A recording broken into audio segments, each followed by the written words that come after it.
CataractCoach.com, podcast series episode number 173 with Dr. Minas Coroneo, inspiring ophthalmic innovations and driving that curiosity that caused him to invent trypan blue dye and so much more. Welcome back to our Cataract Coach podcast. And today I have a very special guest. If you do anterior segment surgery, you should be thankful to this man every single week that you operate.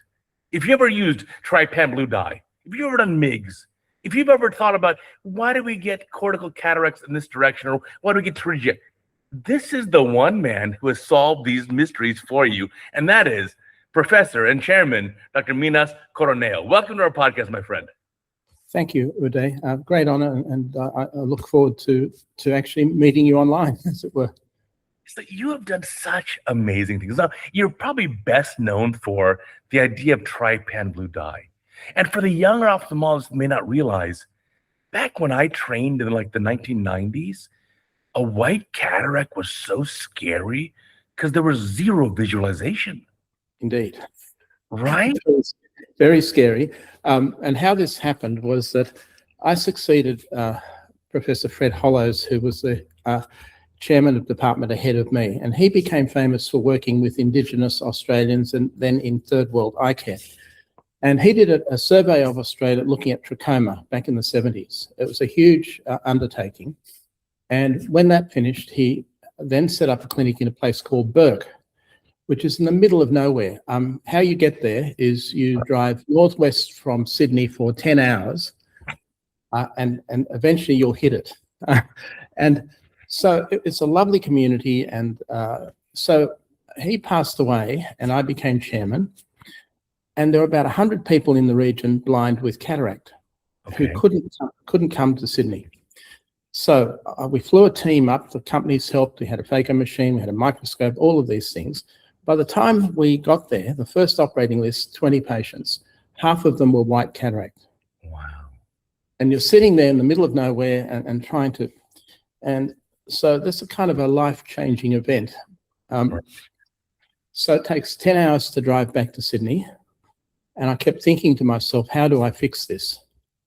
Now, part of my background is that I'm a failed physiologist. I was very interested in membrane transport. I went to some inspirational lectures as an undergrad. I worked in a renal laboratory, how do molecules get across cells and all of this. And part of that research, I was operating on rat salivary glands and pancreas and so on. So I learnt my microsurgery as a second-year medical student. And part of the surgery involved delineating tissue for which you use dyes. Okay. So that was my first introduction to dyes. So in our department, we were then near an industrial area and we had a book, Toxicology of the Eye. And I remember seeing somewhere in there dyes under D. So you ran your finger down. So I drove 10 hours back, went to my office, found this book, ran my finger down, found that trypan blue had been used in the anterior segment of the human eye by Professor Norn in Scandinavia years before. Wow. And they were using it as a vital dye to look at damage to the endothelium. And then it was intracapsular surgery, and he noticed coincidentally that the dye stained the capsule of the lens that he was removing. Oh. So I couldn't believe my luck. So I used the same concentration I got from the eye bank. I used some pig eyes, some eye bank eyes, did a small clinical study. And back then I was fairly naive about these things, but I wrote a patent.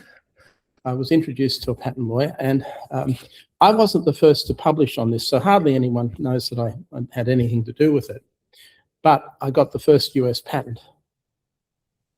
And the rest was fairly straightforward.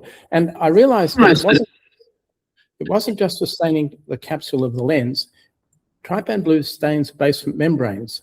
So the original patent had staining of internal limiting membrane, everything I could think of, including it stains the trabecular meshwork.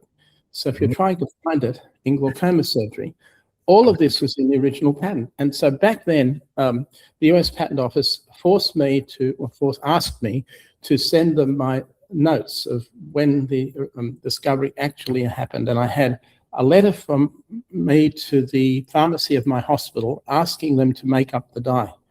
I think that was proof of the exact date of when all this happened. So that was Trypan Blue. And of course, it was successful, and it meant that I could then use income from that to fund other projects.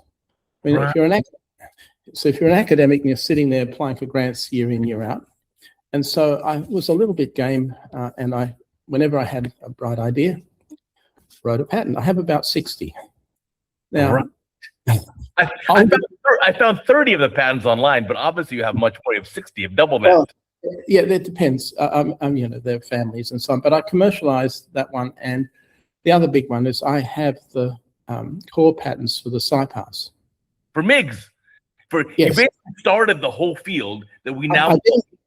I didn't start it. I think the people with the iStent were a year or two ahead of me, but I had the idea of suprachoroidal drainage because as a first-year resident, I had a patient who had trauma and a cyclodialysis, and the pressure dropped to 0, and no matter what we did back then, we couldn't get the pressure up. I'm thinking to myself, hey, how do we control this? Now, again, I wasn't the first person to do this. Somewhere in the 1890s, a very clever German professor did a similar sort of thing. But right at that time, if you remember, there was an intraocular lens which would fit through would fold up into a 1 millimeter cylinder. The old thin optics. Thin optics, yes. So I saw that, and in my training, I'd met Tony Maltino in New Zealand, and he had, a plate with a tube, and everyone saw a thin optic, and I saw a plate for a stent that would fit in the suprachoroidal space. Oh, smart. So you do what you can to move things forward. So I put one of these into a pig eye and perfused it and did all this stuff. And again, same patent attorney. And we got this through. And I'm sitting at the Hawaiian Eye meeting one year, and the people from Transcend approached me. And they had IP in different versions and so on. But these patents were the core for that invention. Wow. And so I helped to design the original stent because obviously it doesn't have a plate on it. It's a tube with holes. And I argued with their biomedical engineer for some years about how this should evolve and so on and so forth. And it was quite fun. It's with some inventions, you have the eureka moment, but with others, you have to sort of play with them a little bit. And the greatest compliment that was ever paid to me was from this biomedical engineer who said to me, "You think like an engineer." Yeah. That was for him a great compliment. Well, it's funny you say that because I've been working now with a lot of engineers for the robotic cataract surgery, our new project. Yeah. Listen, ophthalmologists are smart, but engineers are another level of smart. Oh my gosh, these people are... I don't have the brains to be an engineer. I just don't. Well, I think, look, we're lucky to be in the profession that we're in.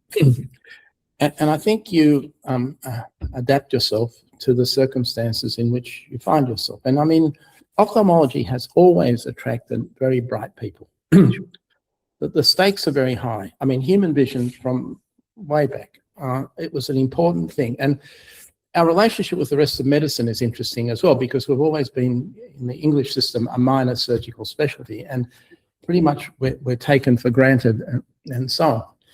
In Europe, it's different. And all because in Austria, the emperor's wife had a servant who lost her sight, and they had to bring someone in from Paris.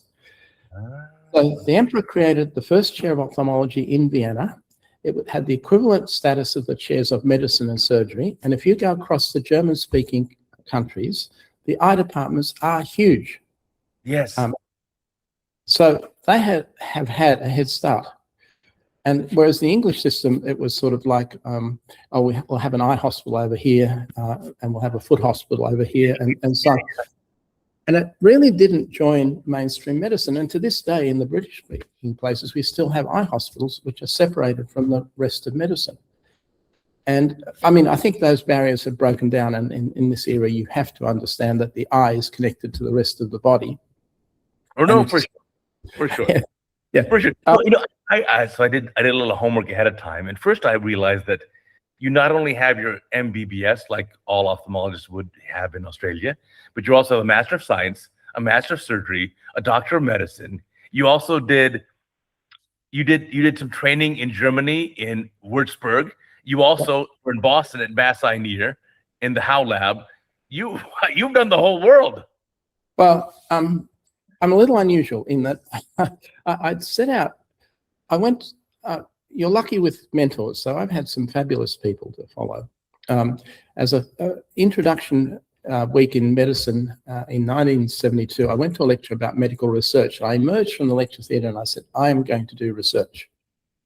And I was very interested in basic research because, we sit in a dark room all day looking at these conditions which we can't fix. Right. I have one slide which says, I hate glaucoma. Okay, it's kind of, and the reason we can't fix them is we actually don't understand what's going on. Right. There's a famous roboticist who worked at MIT. He came from Australia, Rodney Brooks, and he has a book about robots. And in the book, he says, well, if you encounter a problem you can't solve, you round up all the conventional wisdom and throw it out and start again. Mm-hmm. Now, I've done that a few times, and the first thing that happens is it makes you unpopular because you threaten the foundations of the knowledge of people that are, your contemporaries. And how dare you? How dare you have the arrogance to challenge the status quo? Right. So you go to these meetings, and everyone goes on about innovation and so on and so forth. They don't mostly mean it. What they mean is that they want something that they can probably market to make loot and so on and so forth. But if you challenge the underlying concepts of any particular area, you're in big trouble. So I've had lots of fun. I'm currently rewriting a paper for one of the journals where there are two referees and one just simply didn't get it at all. I mean, it's just so. Those are the frustrations of academia and trying to do these things. That's the problem, though, with current ideas of peer review. So I'll give you a simple example. So in terms of peer review, we submitted a group I work with ideas for an article we wanted to submit for one of the journals. The peer review were 3 ophthalmologists who had clear financial interests against us. Oh. They rejected everything. By the way, we got a patent for that idea and sold the patent this year for like a crazy amount. Yeah. And just to think, 10 years earlier, they said, no, it's a stupid idea, get lost. Oh, Uday, it happens not infrequently. And the ultimate revenge where you failed to publish something is to have a patent. Right. Sell the patent. Yeah. Oh, yes, that's even better, of course. But so yeah, I've been around that dog track a few times, and so I know. And the interesting thing is things go on.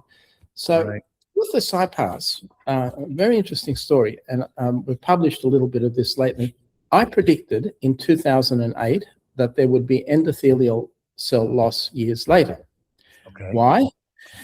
Everyone thought that it was mechanical, the stent pushing on the endothelium and so on.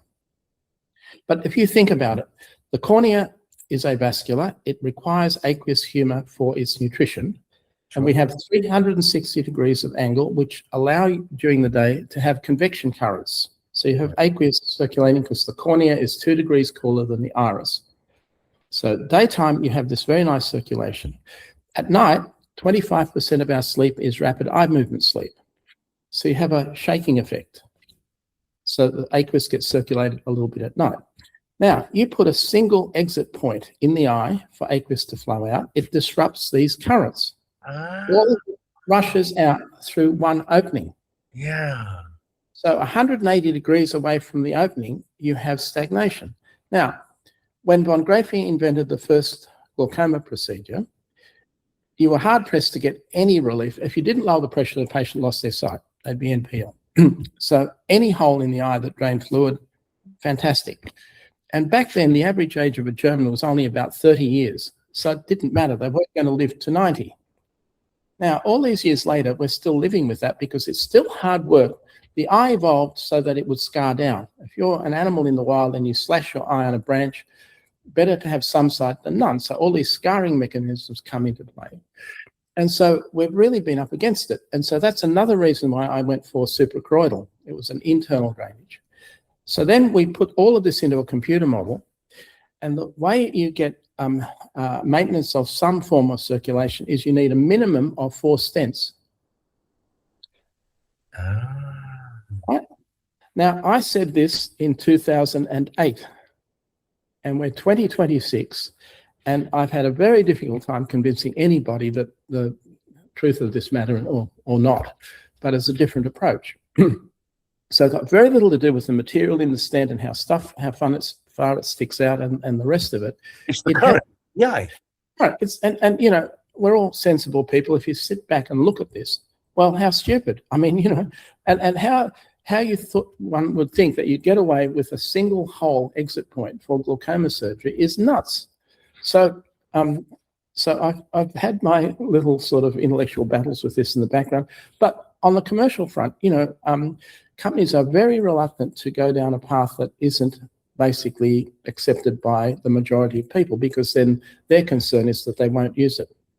So I should have 4 stents then. So I should have 1, 2, 3, 4 stents per eye. Yeah. Now, we don't know exactly whether they should be, we've published this as a computer model, whether they should be in each quadrant, because the collector channels are not uniformly distributed. Right? Mostly they're on the nasal side, which is convenient because if you're coming from temporal, and you can put 3 eye stents in on this side. And so the next dye I've worked on is a dye that shows where the collector channels are. So you inject it into the eye, it goes through the trabecular meshwork, through the canal schlemm, and out in the collector channels. So I've been working on this for the last 10 years or so. It's taken forever. Is that your indigo carmine? Yes, indigo. And I can see. Yeah. So you see, one thing leads to another, So it's not like I've had one invention and stopped still. It's an evolving thing. No, I mean, clearly. But it's funny, the more you discuss this, because these are topics that I think my audience will find very fascinating, because this is never discussed. Yeah. So that was one preoccupation for a decade or so. And then the thing that I'm probably proudest of was the business to do with light focusing and the whole idea of how the eye is exposed to light. And so the Coroneo effect. Yes. Well, I learned about this 20 years ago. Yeah. But it's not distributed enough to the general ophthalmologist. Well, it's published. I don't quite know how these things get ignored. And I mean, no one, well, one group have told me that I'm wrong about it. There was a paper in Investigative Ophthalmology about 5 years ago where they redid the computer modeling. And we've recently repeated it, and I'm about to show that they're wrong. So humans have a wide temporal field of vision, great for survival, but it acts as a collecting zone for ultraviolet light when you go out, and it hits the temporal limbus and is focused onto the nasal limbus and the nasal aspect of the lens and intraocular lenses, because it also accounts for dysphotopsia. So so what happened was this Fred Hollows, he used to, so when you're training people, and we've just interviewed for a new professor of ophthalmology, and we asked about how you deal with your students and so on. And I was thinking about this, of what happened to me. So the first thing is that your mentor should challenge you. Right. So Hollows would say to all of his residents, tell me something I don't know. Now, he knew everything because he'd read everything. He used to walk around with a lancet in his pocket. Tell me something I don't know. And what he meant was something new. So he was also fairly casually dressed, and I went to work for him, and one morning I'm putting on my tie, and he, of course, never wore ties. And I'm looking at the mirror, putting on my tie, and I could see this spot of light on my nasal limbus. And it had come from a window behind me. Okay. And right at that time, I'd been studying optics, and I saw my first pterygium, and I, 1 and 1 made 2 and so on. And I went to him and I told him this, and he kind of stopped in mid-sentence, and he realized that it was significant. And of course, I presented at our first college meeting, and one of the senior people walked up to me and said, "Son, we don't believe you," and walked off. And I've got a tape recording of Hollows presenting this work somewhere with someone trying to shout him down and so on. All these years later, it was the basis of what we understand about pterygium location, and I linked in all the pathophysiology and so on and so forth. And the really exciting thing, we now have a thing that will fit in a smartphone, which shows you UV damage in children as young as 8. Oh, wow. So they get a bit like when you get sunspots on your skin. If you look at your skin in UV, you can see all these changes. So we've adopted this for the eye. It will fit in a smartphone. And it means that now, instead of telling kids to go out and wear sunglasses and a hat because they're going to ignore you, they can do eye selfies. All right. And I can see this spot and it might grow. And they might think to themselves, oh. So we have a lot of young ophthalmologists in our podcast, young, like beginning residents, beginning of the career.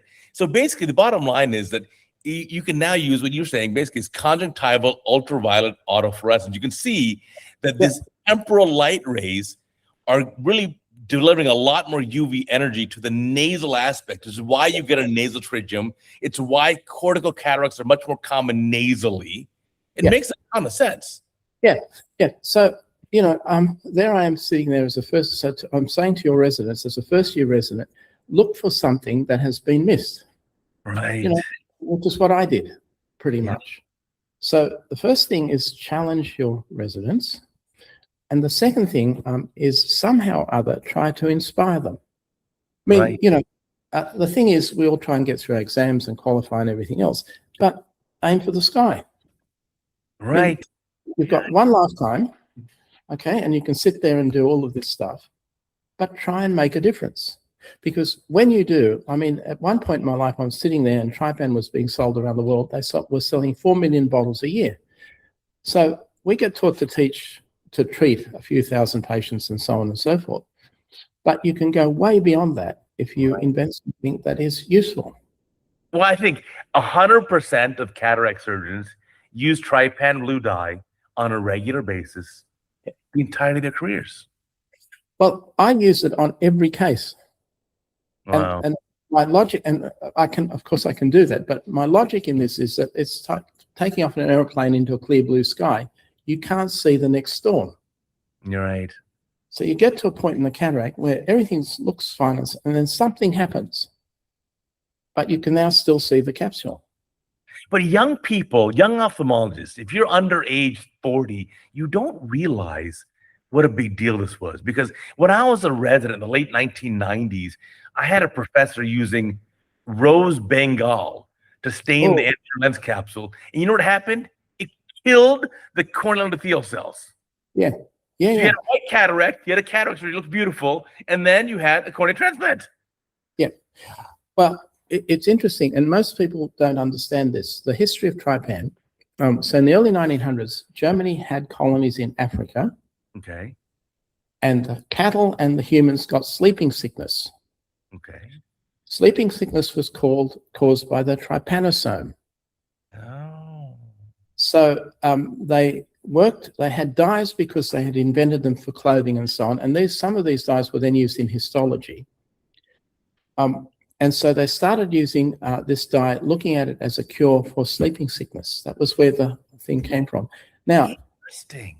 When you look at the chemistry of all of this, there are acidic dyes and basic dyes, and one lot is safer than the other. And again, in my background research before, when you file a patent and have to pay for it yourself, you are very cautious about what you put in it.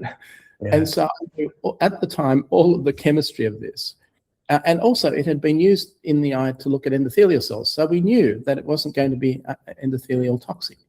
And then, of course, the competition came along and claimed that it made the capsule brittle and everything else. And of course, all of that was shown to be complete nonsense. It was based on one case by one opinion leader.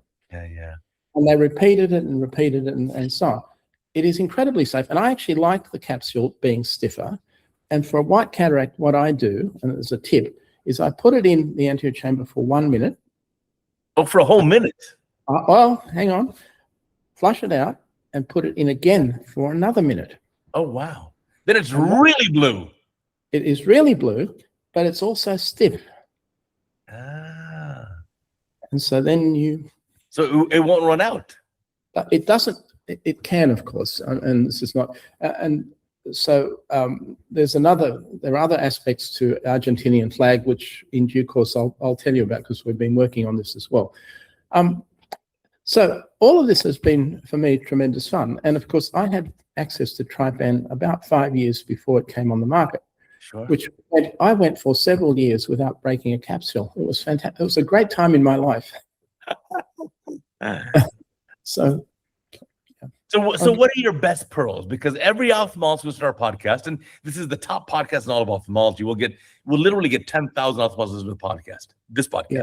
So what are your best pearls for these white cataracts, intumescent white cataracts, for a young surgeon who's just learning this? The most important thing is to only use phenylephrine to dilate the pupil. Oh, why is that? Now you're teaching me. Well, and I presented this at Pearl Jam, at the at Ascris and the Academy. We have a session called Pearl Jam. So if you use cycloplegics, some of the zonules insert at the lens equator. They go over and under and so on and so forth.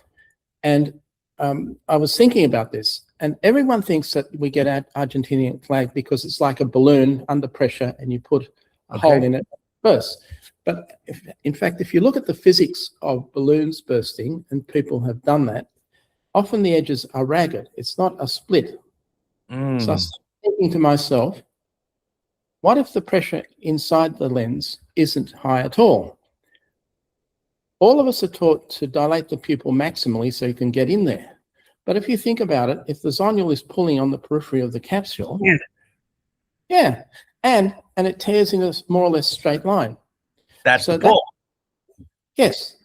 So about 10 years ago, I stopped using cycloplegics, and I use topical phenylephrine, and I use phenylephrine in the anterior chamber. And if it's a white cataract, that's how we manage it. I never even thought of this. Well, yeah, but that's my job. Sorry. You see, this is basic. Now that you say it, it makes sense, because on the videos where you pop a balloon, it's like ragged, but this is a straight line, so there's got to be some outward pulling force. Yeah. So that's not to say there isn't pressure inside. And I just sent some of this off for publication, but so that reduces the rate of Argentinian flag dramatically. And we've got a series we've sent in for publication. It'll take 10 years to get it published and so on. But so that's my first tip. If you've got an Argentinian flag, and one of the case reports we've sent, I had a patient with bilateral white cataracts. There was no phenylephrine in the first eye, did it perfectly. In our hospital, someone ignored my written orders and put in the usual dilation regime, and that Argentinian flag. So that's N equals 1 in one patient, surgeon, and so on. And it doesn't mean very much necessarily, because a year had gone by, the second lens was a bit thicker, and so on. There could have been other factors. But nonetheless, it's a very simple thing to try, and my contribution to the Argentinian flag. Well, here's the beauty. The new peer review today, I can put a video up for CataractCoach and poll my audience. And with YouTube and Instagram and Facebook and LinkedIn, all this combined, I can get 40,000 ophthalmologists to see the video in the first few days. And so we will get a big consensus immediately. In fact, after this podcast airs, which will be a Sunday coming up, you give me a video of any white cat, I'll put it up online. I'll put a poll for the audience, and my audience is all ophthalmologists. You'll see the answer immediately. You don't have to wait for the nonsense peer review of 3, quote, professionals evaluating your paper. Nonsense. Yeah, I think I'm a little bit old-fashioned in that when I went through university, the idea was that you would be in an ivory tower somewhere talking to other very smart people and so on. And of course, the internet came along, and now you can talk to anyone. And I've been a participant. So I've been part of the CareNet group for like 3 decades. Mark Minas has done a tremendous job with that, and I've just been working with him to write it up. And it's meant that I've met a whole bunch of really talented people, mostly in North America. And because of the time zone differences, if I say a difficult case, I post it. Next morning, I get up and there are 20 expert opinions. And so it's been tremendous for our patients. Yeah. It's been tremendous for me because, if you're in a particular city, sure, we don't actually see our colleagues all that often because you're busy and doing what you're doing. But virtually now, you can reach almost anyone. And of course, you've made this an art form because I always felt that it was better for me to spend time doing research and thinking about things rather than spending a lot of time. I don't prepare a whole lot of video presentations and so on. I mean, it's not my reason for being. I want to get behind all of this. And so now I very much appreciate what you do, and it's important for teaching, and our residents and everyone else can look at it. And if you go down the road to the new Getty Museum in Los Angeles, I don't know if here. Well, as you leave, there is a bust of John Paul Getty with a little inscription at the bottom of it. And basically says that the purpose of the museum was to delight and educate. And you see, the two things go together. Right. If it's unpalatable, people are going to ignore it. So it has to be fun. No, that's for sure. I mean, the beauty, what I've learned in ophthalmology now for the last 30 years is that we all have a slightly different role. And we don't, and the beauty is we don't have to have the same role. There is no way on this planet that I can have your brain and I will come up with 60 patents. I just can't, I don't have that. But what I have is a different skill set where I can analyze a video, I can talk about a video, I can distribute a video to people. So we all come with something a little bit different. Yeah, and that's the fun of it. And it takes you a while to realize that. Yeah.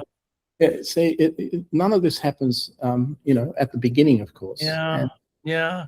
So, and so, and the other big change, of course, is AI, which I don't want to get into in huge detail. And I was a skeptic because I watched Kubrick's 2001: A Space Odyssey, where Hal kills the crew of the spaceship. And the reason that Hal did this is that he received conflicting advice from home base and from the captain of the ship. Okay. So the computer reasoned something wasn't right here, and probably humans were an inferior race anyway. So wipe it out. But all of that said, it's quite amazing. It's made me much more efficient at what I do in synthesizing information. I don't use it to write papers. Okay. I use it to bounce ideas off. Now, this thing can read faster than me. So, for example, if I found a passage in a book and I've forgotten where it was, I will download the book into AI and ask it to find all the references to a particular idea. So like 2 seconds later, there it is. It can actually think faster than us in a sort of a logical way. I mean, it's not good at inventing things, but I've got a new theory around how pterygium forms. So we've spent 30 years looking at the head of the pterygium and how it invades into the cornea. But the real puzzle is the body and tail. So now you have inflammation at the head with inflammatory mediators going back to the nasal fornix, conjunctival fornix, tenons in the anterior orbit, where there are other populations of stem cells. Okay. So now you have inflammation not just in one site, but at least 2 others. Sure. And they form the blood vessels and the scar tissue and so on in the tail of and body of the pterygium. And so that's why Laurie Hurst's perfect technique, he basically obliterates all of the tissue from which these other stem cells can come, which is my view. I have a particular view of that. Or Shefford Seng would oversew the nasal aspect of the wound so that tenons didn't have access to the ocular surface. So looking at this, and I put this into ChatGPT and ask it, where else in the body are there stem cell interactions from different populations? And there are at least 5 other examples, mostly in the gut. Now, I wasn't smart enough to work it out, because when I send this off for publication, I say, this is novel. How come this only happens in the eye? And of course, it happens elsewhere. It's just that we're not used to looking for it. We don't. Yeah. I don't look at the gut. Yeah, but before AI, I couldn't have done that easily. It would have taken me, if I ever worked it out, it would have taken months to read all the papers and everything else. So it's just been magical for me. And of course, the version I use will hallucinate, and you can pick it, because these processes are iterative. You tell it something and it'll come back. And when it goes off home base, I put in a line, something like, "Oh, you're having your Monty Python moment, I see." and it takes it, with good grace. It says, oh yes, I have to admit, it's almost like you have an English butler for the intellect, and you're kind of, going backwards and forwards. So I'm looking forward to the next little while, because I've become much more productive than I ever was. And, I'm at a point in my career where, the university looks at me and thinks, well, should you think about retiring? And I said, well, I'm actually more productive now than I ever was. You're just getting started. Yeah, well, and so I've been having fun with them as well, and so I'm tenured. So unless I do something outrageous, I should be fine. Well, no, the AI stuff's going to change everything. So I'm actually involved in a group called Advanced Euclidean Solutions. We had the first USA patent for using AI to improve IOL calculations, and we actually we sold that patent earlier this year in January to a big company. And so now we're working on multiple more patents in the same AI space, but we found it to be an absolute game changer. Yeah. What I've done, just out of curiosity, I've said to it, can you do an algorithm of me as an inventor? Okay. So it said to me, stick in all your patents and papers, tell me where it succeeded, where it failed, why, and so on. Now, the critical thing in invention are the small decisions made about direction, which are based on your experience and, insight and everything else. It can't do that part of it. Okay. But if it's the basic mechanism for how I go, like on the trypan story, I went to this book and looked at dyes and so on. If it can do the basic part of it, then that can be trained. So currently working on that. So, I've tried to teach my residents what I do, and apart from doing ophthalmology, I have trained or mentored something like 17 people who are at associate professor level or higher. And you try and impart some wisdom, this is how I did this and so on. And a few of them are really very good. They're going to leave me for dead in due course. But when I drop dead, or when anyone drops dead, you lose that knowledge. So right. AI is a mechanism by which you can pass on some of it. Right. Heaven forbid if I passed on my personality, that would be terrible. But the dad jokes and so on. But the invention side of it, I think if that can be not so much automated, but if you had something where you've got a clinical problem or whatever, and you put this into this thing and say, how do you fix it? And you get a couple of suggestions you wouldn't have thought of. That might make a difference. No, I think it's true. I think a mind that comes up with 60 patents or whatever, 100 patents, thinks differently and has a different kind of characteristic or attributes than like my mind. I can't come up with that. And so to be able to model that and then use that in future applications is very magical. Well, I should say, though, that, and again, for the residents, early in my career, that was a handicap. If you train in a surgical specialty, if you don't go from point A to point B, yes, yeah, there's something wrong with you. You have to accept the dogma. You have to kiss the ring. You have to follow the straight and narrow path. Yeah. Whereas my, approach to life was to go by the most circuitous means. Right. The princess of serendipity. You would always ask why. You would ask why. Why can't I make it better? Yeah. Yeah. And typically, if you go from point A to point B, you miss it. That's the whole point of it. And so, and I've had a lot of fun going around in circuits all over the place until I eventually home in on what I'm focused on. And the other bit is that it's important to know not just ophthalmology. You need to know other things that you can borrow from. Yeah. And one of the problems with our current training is you get focused too early. So I did, an intern year in Sydney. I did 2 years in a renal laboratory in Würzburg. So I learned a lot of internal medicine. I still scan through New England Journal most weeks and looking for stuff that's relevant to us. And this is the other thing, you spend your whole life studying science. There was a very famous Englishman, C.P. Snow, who wrote a book about the two cultures, the arts and the sciences, as if they were two separate cities. But in fact, the interactions, and so over the years, I've learned quite a bit about art. I started, so when you give lectures to 200 medical students, how you retain their attention is a problem. So I started looking for evidence of eye disease in artists that you could see in their works of art. Oh, yeah. This is famous stuff. Please tell me more. Yeah. So, I mean, there are now books written on this subject, but I was doing this in the early 90s. And so I'd travel around the planet looking for, so colorblind artists have a particular palette. One of them had a blocked nasolacrimal system. So when he went outside, his eye would water and he couldn't see. So all of his painting, most of his paintings were painted from indoors and they're framed by a window. So those sorts of things. And if I had one slide like that in my talk, I had their attention for maybe a microsecond. And so I got interested in art from that perspective, and I started collecting art and so on. My family owned a cinema. So I grew up in an Art Deco cinema, and I learned how to be a projectionist in my early teens, which is how I got interested in optics. Interesting. Oh, okay. So then TV came along in the 1950s and killed the cinema business.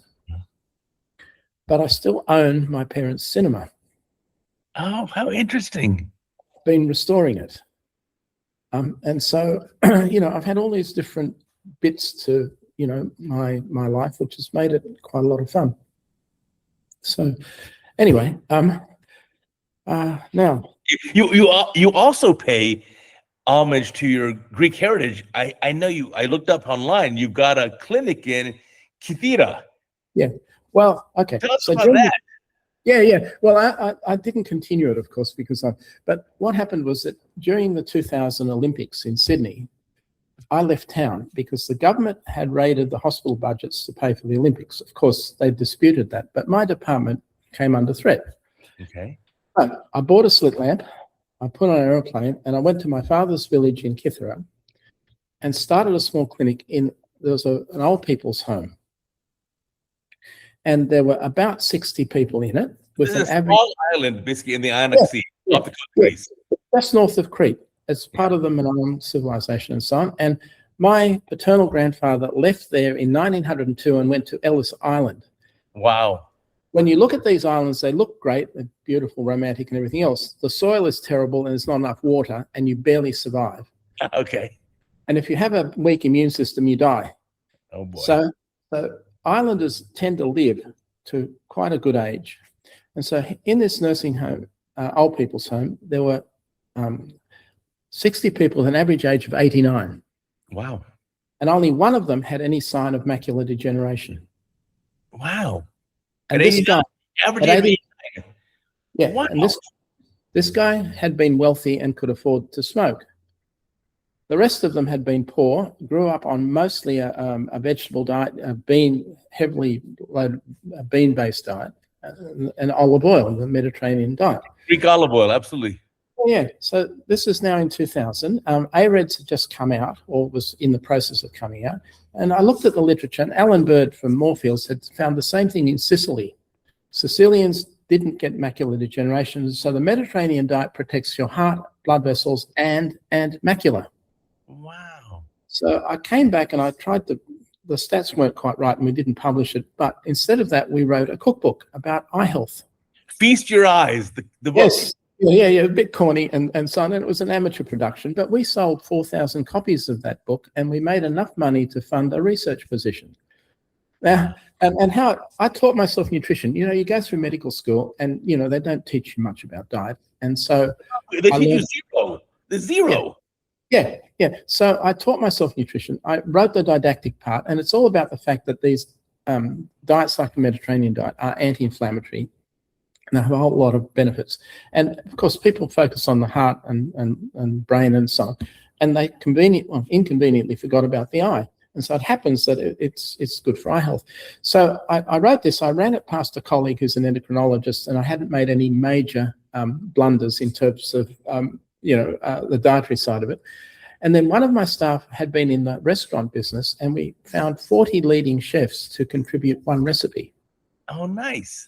So then I became friends with some of them. And of course, now I'm overweight from dining out in all of these really great establishments. And, the book kind of went international in that some US colleagues bought it. Transcend People gave it out for Christmas one year, and so there were a whole bunch of these books floating around. And then the problem is, to do a second edition, I'd have to take a year off, and I don't have time. But I'm almost finished writing a book on bean recipes. Okay. Because if you look around the world, the so-called blue zones, there are 7 or so places in the world where people live a long time. And if you look at their diets, the only thing they all have in common is they eat beans.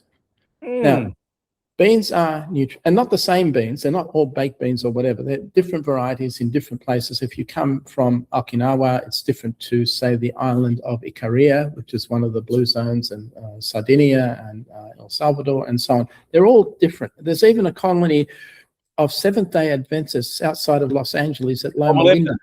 Yeah, Loma Linda. Absolutely. Yeah. So what I've done is I've done the didactic part of that, and now I'm going around the 7 blue zones, finding chefs who will contribute one blue zone recipe for this new book. So that was what I did last Christmas. So if you were going to give some advice to our ophthalmologists who listen to this podcast, give us a few good pearls regarding the Feast Your Eyes cookbook, or what's important in diet. What is it about the Mediterranean diet protected for the eyes? Give us a few pearls. Yeah, okay. So the first thing, when you go through medical school, no one tells you to look after yourself. That's right. They don't care. They don't care if you stay up all night studying and the rest of it and you don't sleep adequately. They don't give. It's true. It's absolutely true. Yeah, first thing, look after yourself. Okay. Second thing is, don't use your profession as an excuse for not keeping fit. 16, I was as good as the state champion in bike racing, racing bike. So I had a racing bike, I had 10 gears, I had all this stuff. And so I moved to Sydney, went to school here. I kept fit. I used to run at night and so on. By the time I got through ophthalmology, I'd go to work all day, come home, eat too much and fall asleep. Put on weight, and then I started having some back problems, an L4-5 disc issue. And it was like a warning sign. So you're only as good as your back and neck in ophthalmology. And all the people go on about this, and there are special courses and things you can do. Do not stop exercising. Humans were made not to sit on a desk. They were made to roam the planet. Absolutely. Yeah, and I don't go to a gym. I walk 3 nights a week for about 45 minutes, and it's as much as I can manage. I don't want to have huge muscles and the rest of it. And my view of gyms, it's a bit like that movie where the slaves are chained to an oar in the galley boats. And the whole thing is got to be fun. And walking gives me time to think and so on and so forth. So stay fit. From a dietary perspective, I mean, it's a very famous American nutritionist who, in fact, invented the Mediterranean diet. He went to Europe after the war. The Rockefeller Foundation paid him to go to Crete to study the diet of the people of Crete, because they had survived the war on wild green vegetables and olive oil. At the time, people were dying in America in their 40s and 50s from heart disease. Right. And he thought that it was cholesterol. He became known as Dr. Cholesterol. He was on the front page of Time magazine and so on. But what he missed back then, he didn't understand about essential fatty acids and the ones that are pro-inflammatory and the ones that are not. So omega-3s, and you see now omega-3 is put in everything. It's in your bread and so on and so forth. One of the problems is humans now are congregated in cities because cities make economic sense. If you have a big city, there's a problem. You have to feed it. How do you feed it? How do you feed it? You have to have food with long shelf life. Food with long shelf life contains things that are bad for your body. Pro-inflammatory things. So the things that are good for you, often perishable, like fish. And they cost more and everything else and so on. And so, but you can get around that with a vegetable-based diet and lots of beans and those sorts of things. And then, of course, you inherit your genes from your family. You also inherit your eating habits. Yeah. And both are difficult to change. Right. Yeah. So I was lucky in that I grew up with a Mediterranean diet.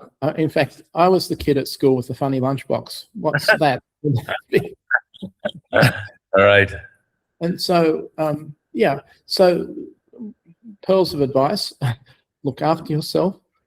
Don't get so busy you don't exercise. Look carefully at what you eat, and try and modify your diet in such a way that you don't have the sort of stuff that's there for shelf life, the pro-inflammatory essential fatty acids.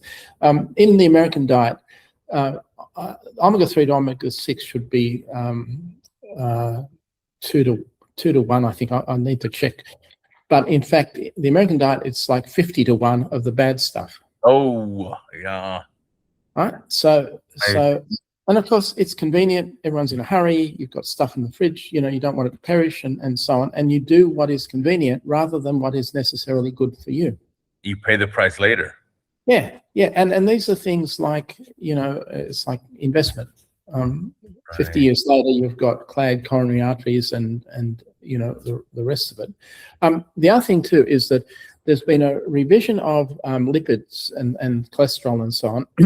And the one thing that is missed frequently is lipoprotein little a.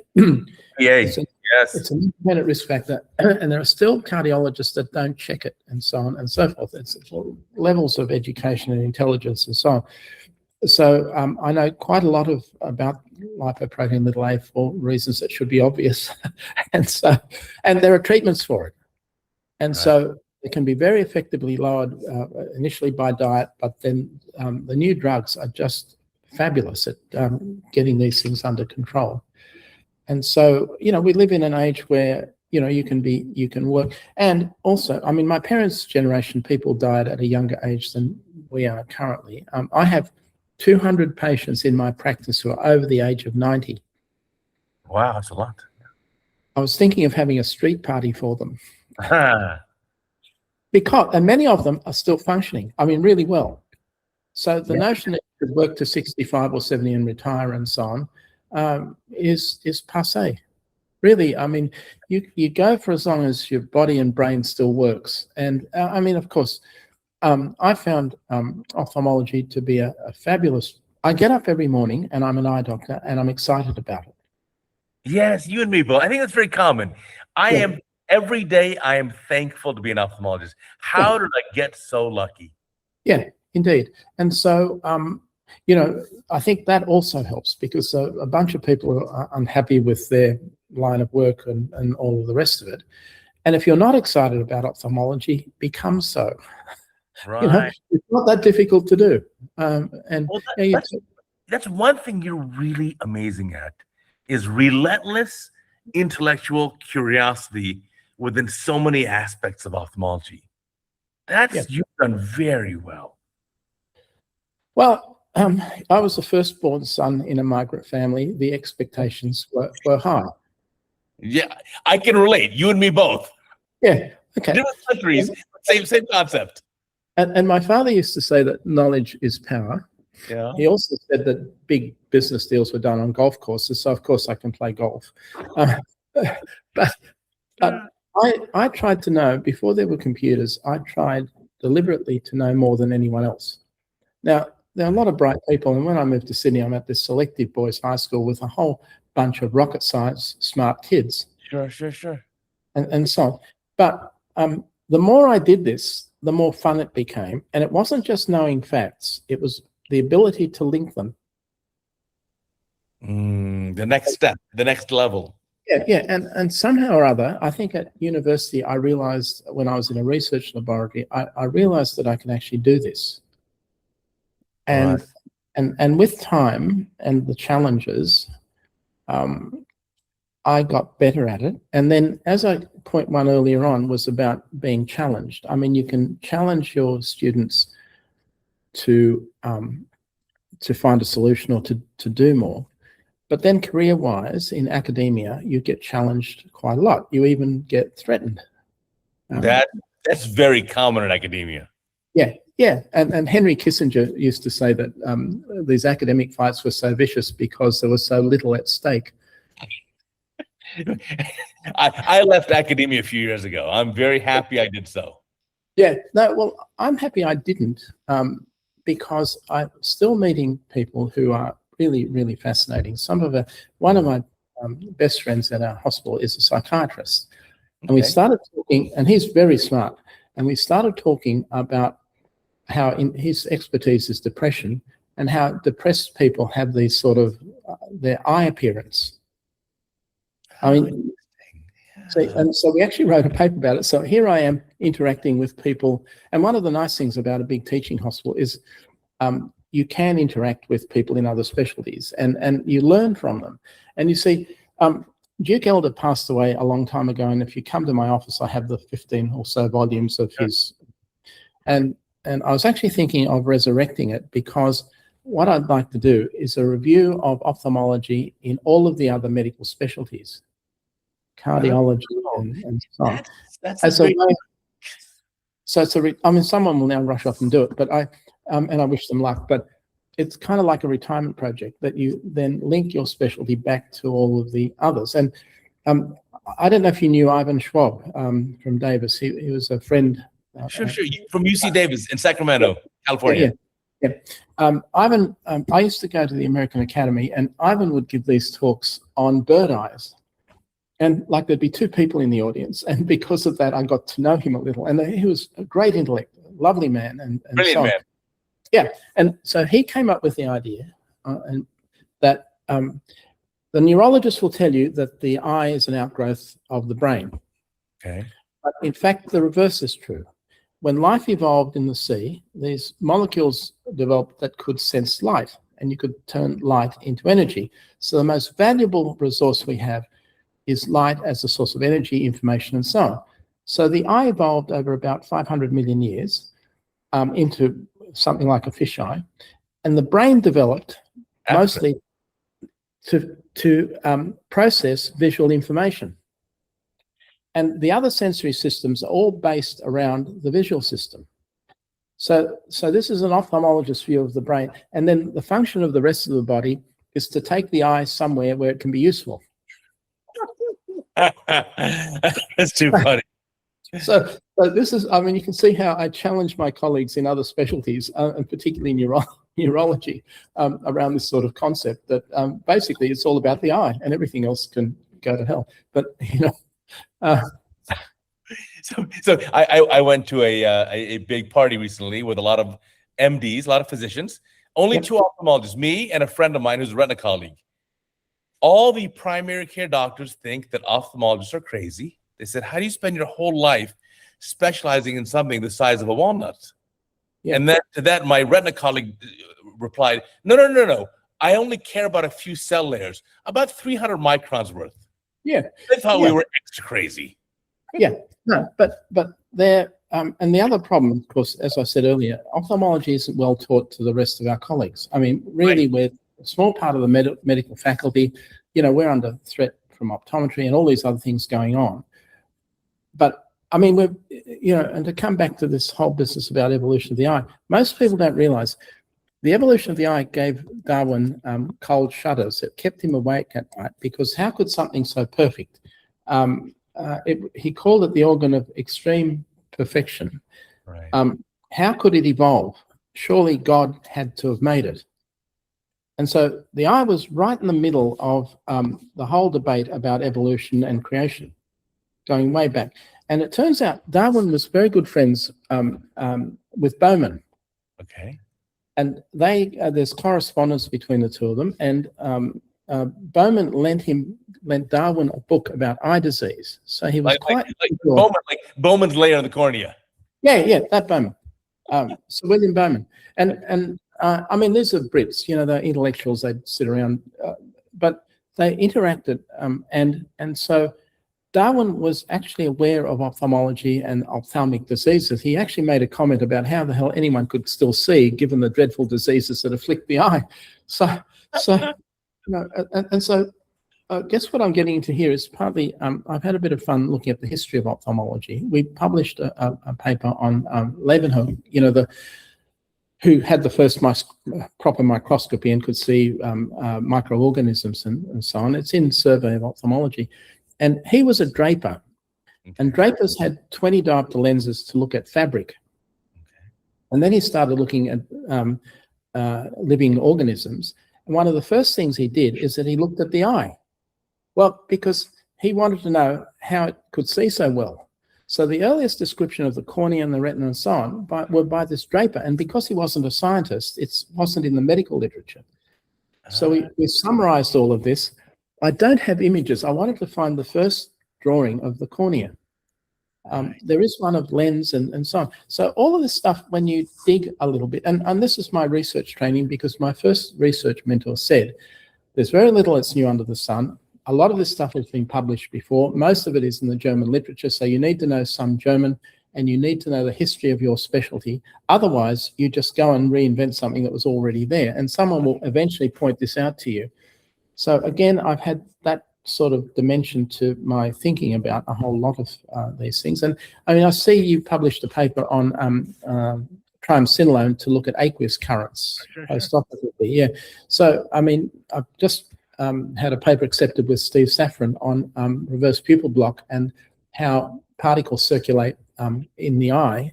Sure. And he, very keen observer, and saw, so if you have a vitrectomized pseudophakic eye, you often, and particularly myopic eyes, you often get reverse pupil block. The reason this happens is because about 50% of aqueous humor is pumped out of the retina through the retinal pigment epithelium. Now, that's been known for decades, but conveniently ignored. The conventional wisdom is that it all goes through the pupil into the anterior chamber, circulates, and goes out through the canal of Schlemm.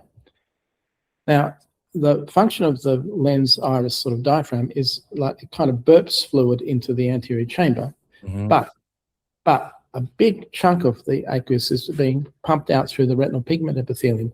When you die, your retina falls off because that mechanism stops. There's no pumping. It's like a hydraulic thing going on. So Steve was one of the first to see that in these eyes, because he does a whole lot of Yamani procedures and complicated cases, that he could see clinical evidence of this posterior flow of aqueous humor. Now, that paper got rejected like about 3 or 4 times and so on and so forth. But finally had a sort of an acceptance of it. I have to rewrite bits of it. But yeah, so this is, and I've really enjoyed my interactions with really, really high-end clinicians and surgeons who are really observant. And then I try and fill in the gaps on the science front. And it's been a very productive, time to do this sort of stuff. It's been an amazing time. Things have changed so much in the last decade or so. Now, we've been talking for more than an hour. I can't believe. If you were going to give, let's end it with something very simple. A lot of young ophthalmologists love this podcast. So if you have a young ophthalmologist, a young registrar or resident or fellow or new graduate, what's the best advice you can give them to have a great, fruitful career? Stay curious, probably. So much of this happens by accident. Yeah.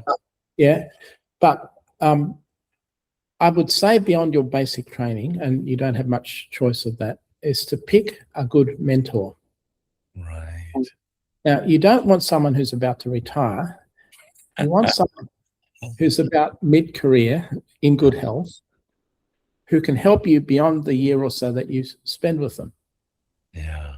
And that's good for both sides, because I get great ideas from my trainees. I mean, they're smart, they're keen, they challenge you, and so on. And so this kind of, the trick for me is to stay ahead of them, if you can. And this is the intellectual side of it. And when the day comes when I can't, it might be time to sort of hang up. But I think if I could give any advice, it's not necessarily the name of the institution and the volume of surgery that you do and so on. All of that can be fixed. What can't be fixed is the intellectual side of it. Right. You need good direction and someone who thinks about what they're doing, and obviously they need to be, in a good position to be able to do this.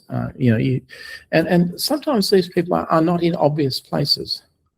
So, if I had to give one piece of advice, and my mentors were a professor of physiology, a professor of ophthalmology, a professor of renal medicine, and a professor in Berlin who had studied renal medicine and then did ophthalmology later in life, Michael Wiederholt.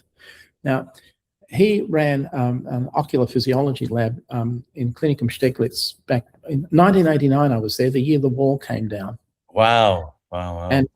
And he was a big influence on me. I mean, I came back and I tried to set up a basic sciences laboratory, and for various reasons, it didn't happen. And to some extent, I'm not that ungrateful about it, because it meant I don't have a big research empire. I don't have to. One of my colleagues has a staff of 500.